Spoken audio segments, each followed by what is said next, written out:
Joining us now is Brigadier General Rose Lopez Keravuori. Welcome, how are you? Great. Thanks so much for having me on today, Donna.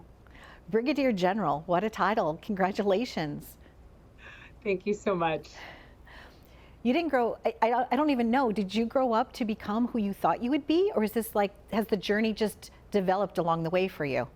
Right. So definitely developed along the way. I think it was a surprise for me as much as it is probably for you, but it's been a wonderful journey. And I grew up in Los Angeles, not really knowing the military was a career path for me, but it actually has been a wonderful career. Education is important to you. I looked and I saw all your stats. Can you talk to us about that? Absolutely.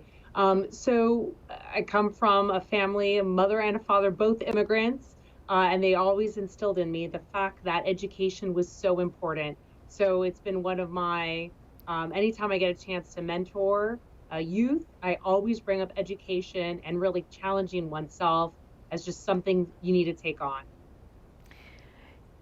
Your journey is extraordinary, and the reason that I wanted to have you on is because I wanted to empower future leaders in our world. I wanted people to be able to see you and say, wow, if she can do it, I can do it.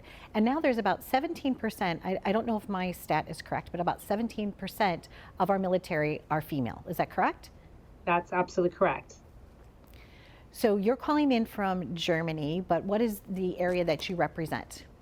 Yes. So I actually work for Africa Command, and it's really where the United States uses what we call the 3Ds: defense, diplomacy, and development on the African continent. Donna, going back to your point about the military, growing up in Los Angeles, I never thought that the military, would be a place for me to go. And after graduation, I ended up going into the military. It's been an awesome career. It's certainly been challenging. And I would say there are a lot more women now in the military with 17% than when I first started off.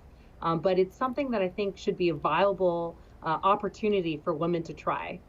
Definitely a career choice. I think around second grade is when they start talking to people about careers. And you said that you do like to talk to the youth of today and tell them what the journey might be for them and the rewards for it. And, we're always constantly learning, always learning new things. I feel that once you value education, like someone like yourself, there's always something new to discover, to explore, whether it's another language. I know you speak multiple languages too. I do. Yes. And so going back to your point, every time I talk to the youth, I say it's okay to fail as well. Right. And so a lot of people don't necessarily want to go into a career or even take the first steps when they think they're going to fail at something. And I think a lot of women, when they look at the military, it looks like, something where they may not necessarily have the physical strength. But what I've learned, it's something that you absolutely could take on. You get better at it as the months go by. And it's definitely something, a career where women have really shown where they excel. In terms of learning, absolutely. One thing we learn in the military is that you take on learning on your own. So there's a point in time where you're not told to learn, but you take it on and you just become better at your job because you take it upon yourself to learn the most that you can. And taking things upon ourselves, I know that peacekeeping is really an important thing for you. Can you tell us about the strides in that area? Absolutely. So at AFRICOM and in the US in general, we're a big proponent of women, peace, and security, which came from the United Nations.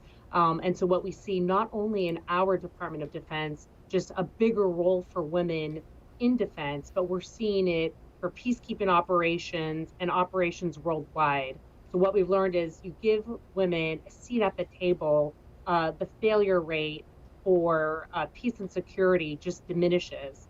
But when you put women as leaders to solve some of these global problems, there's a higher likelihood that there will be peace and security and a lasting peace and security.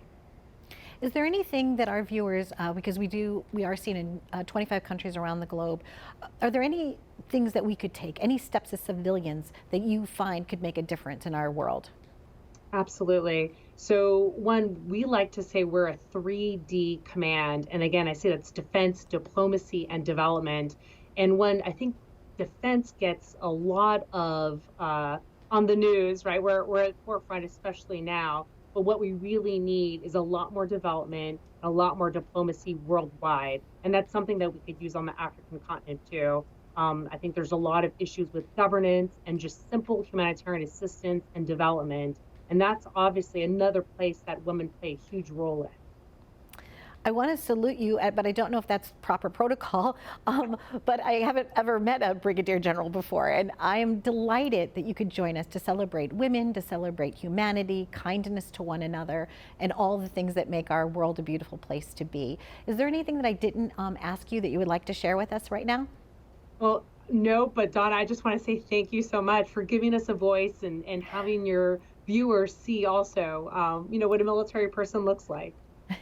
Well, I grew up singing in a patriotic singing group called the Futures of America, where we sang at many veterans hospitals, and we sang at children's camps, and sang a lot of patriotic patriotic songs in different communities. And I just want to tell you thank you so much, because it really matters. Freedom really matters to me, and it's something I value and cherish deeply.